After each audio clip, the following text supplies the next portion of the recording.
लेते हैं। अली नवाज साहब, ब्रेक से पहले हम जहांगीर तरीन साहब की बात कर रहे थे, आज उन्होंने बात भी की, उन्होंने कहा मुझे इस्लामाबाद से पैगाम आया कि रुक जाएं, अफ्तारी मत करें, तो मैं रुक गया।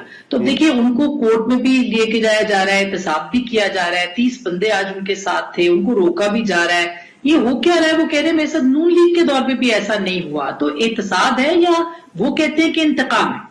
अच्छा आसमा, इसमें थोड़ा इसका कॉन्टेक्स्ट देख लेते हैं। इफ यू रिमेम्बर, एक केस था जिसके बेस पे जहांगीर तरीन साहब को इनसाइड ट्रेडिंग के नाम, जो आपको याद होगा, सुप्रीम कोर्ट के अंदर इनको नाअहल करार दिया गया था। और उस वक्त जो अपोजिशन ये कह रही थी कि खान साहब, जब हमारी गवर्नमेंट बनी, कि आप क्यों जहांगीर तरीन साहब को कैबिनेट्स के अंदर बिठाते हैं, मेन अपनी मीटिंग्स में बिठाते हैं, इनको तो नाअहल करार दे दिया है अदालत ने इनसाइड ट्रेडिंग के केस में।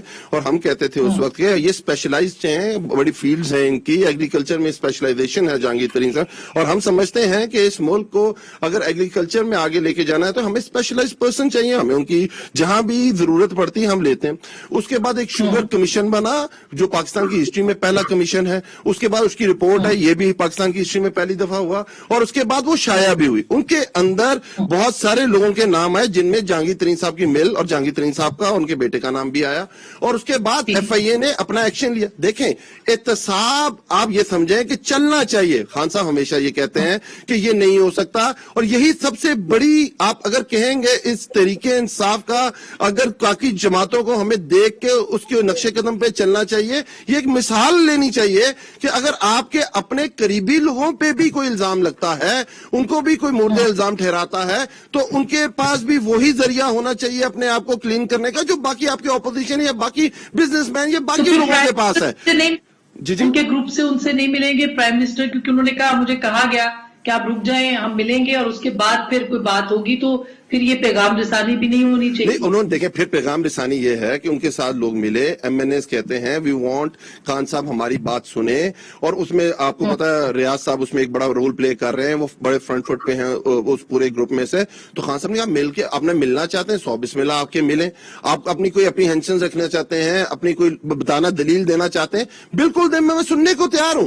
बट जो काम एहतसाब का है, जो नैब का है, जो काम FIA का है, उसके अंदर मैं कोई रोड़े नहीं अटकाऊंगा, मैं कोई रोल अपना प्ले नहीं करूंगा। आसमा, जितना आप भी प्राइम मिनिस्टर इमरान खान को जानती हैं, आपको भी लगभग 2 दिहाइयां हो गई कवर करते हुए, आपको पता है nobody can dare asking prime minister Imran Khan कि आप किसी केस में उनकी हेल्प कर दें। ठीक, अच्छा, अतः ये बात तो सामने ही है कि खान साहब की फ्रेजाइल सी गवर्नमेंट है, उसके बावजूद वो ब्लैकमेल तो नहीं हो रहे, जितने भी MNAs उनके साथ जा रहे हैं, 30 के करीब लोग। और क्या आप शहबाज साहब के आने और एक नए ग्रुप के बनने PTI के अंदर PMLN उसका फायदा उठा सकती है? देखिए आसमा साहबा, पहली बात यह है कि चीनी का क्राइसिस पैदा करदा ही इमरान खान साहब का है। कैसे कि जहांगीर खान तरीन तो चले जो भी था ना, पब्लिक ऑफिस होल्डर नहीं था, कोई सरकारी ओहदा नहीं था, काबीना का मेंबर नहीं था, ECC का मेंबर नहीं था। जिस साल, पिछले 2.5 साल के अंदर, जिस साल मुल्क में चीनी की पैदावार कम थी और मांग ज्यादा थी, किल्लत का साल था, उस साल इमरान खान की काबीना ने और ECC ने चीनी बाहर एक्सपोर्ट करने का फैसला लिया, जिसकी वजह से कीमतें ऊपर गई और किल्लत पैदा हुई। उसी साल बुजदार सरकार ने 22 अरब की सब्सिडी दी। तो ये जो चोर बाजारी हुई है और ये सारा लूटमार हुई है, आज खुदादाद, मुल्क के खुदादाद में लोग लाइनों में लग के स्याही अपने अंगूठों पे लगा के चीनी मांग रहे हैं। लोगों के अंगूठों पे स्याही लग रही है कि आप चीनी एक दफा ही ले सकते हैं। कितने अफसोस का मकाम है, वजीर आजम को नहीं पता था, वो सोए हुए थे, और जहांगीर खान तरीन ने कैसे एक्सपोर्ट कर ली बगैर हुकूमत की इजाजत के। अवाम को बेवकूफ ना बनाएं। इसमें आजम खान का अरेस्ट बनता है बाय नैब, इस पे नैब का कॉल अप नोटिस बनता है वजीर आजम को, बुजदार को। FIA का केस इंतहाई फोका केस है, और मैं आपको बता दूं कोई गिरफ्तारी नहीं होनी, क्योंकि FIA में 114 दिन का रिमांड है, ट्रायल कोर्ट के पास बेल का राइट है। और नंबर 3, जो FIR हुई है जहांगीर खान तरीन साहब पे, उसमें चीनी का मेंशन ही नहीं है, कीमत उसमें चीनी का जिक्र ही नहीं है। तो ये क्या कर रहे हैं? ये सब एक ड्रामा हो रहा है। और मुझे बताएं, आटे का स्कैंडल हुआ, अद्वियात का स्कैंडल आमिर कियानी ने किया, क्या तहकीकात हुई, कौन जेल गया, कौन से माफियाज की बात करते हैं? और आने वाले दिनों में एक ओरिएंट पावर का स्कैम आ रहा है। नदीम बाबर उसके मालिक हैं, वो काबीना में थे, उनको खामोशी से घर भेजा गया है।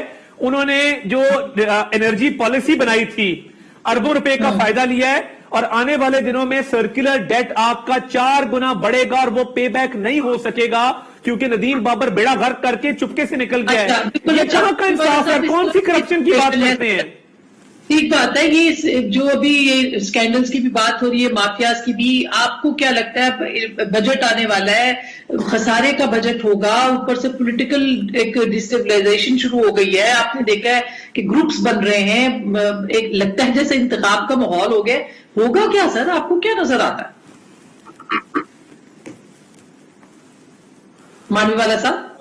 اچھا آپ میرے سے پوچھ رہی ہیں؟ اچھا جی نہیں, میں تو دیکھیں یہ انڈورس کروں گا جو تارڑ صاحب بات کر رہے ہیں, بیکاز چینی ایکسپورٹ کی پرمیشن ای سی سی نے دی, کیبنٹ نے اس کو انڈورس کیا, جہانگیر ترین صاحب was one of the beneficiaries, ساری شوگر ملز نے جنہوں نے ایکسپورٹ کی as per the approval of government کی, کوئی اس میں انلیگل کام کسی نے نہیں کیا.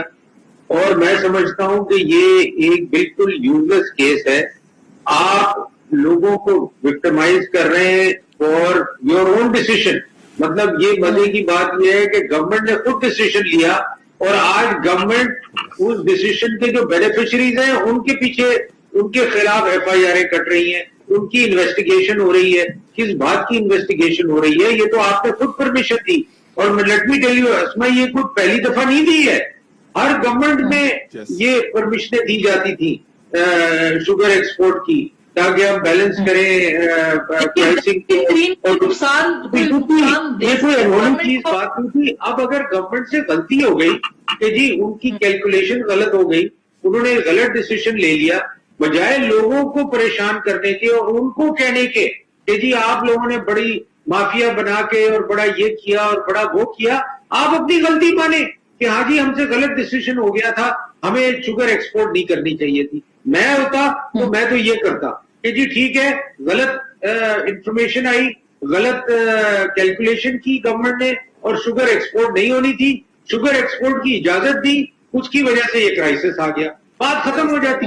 اب آپ کہہ رہے ہیں کہ نہیں جی یہ ان لوگوں نے ساری گیم کھیلی. یہ کیا گیم کھیلیں گے بھائی؟ آپ اگر پرمیشن نہیں دیتے تو شوگر ایکسپورٹ کون کر سکتا تھا؟ کوئی بھی نہیں کر سکتا تھا.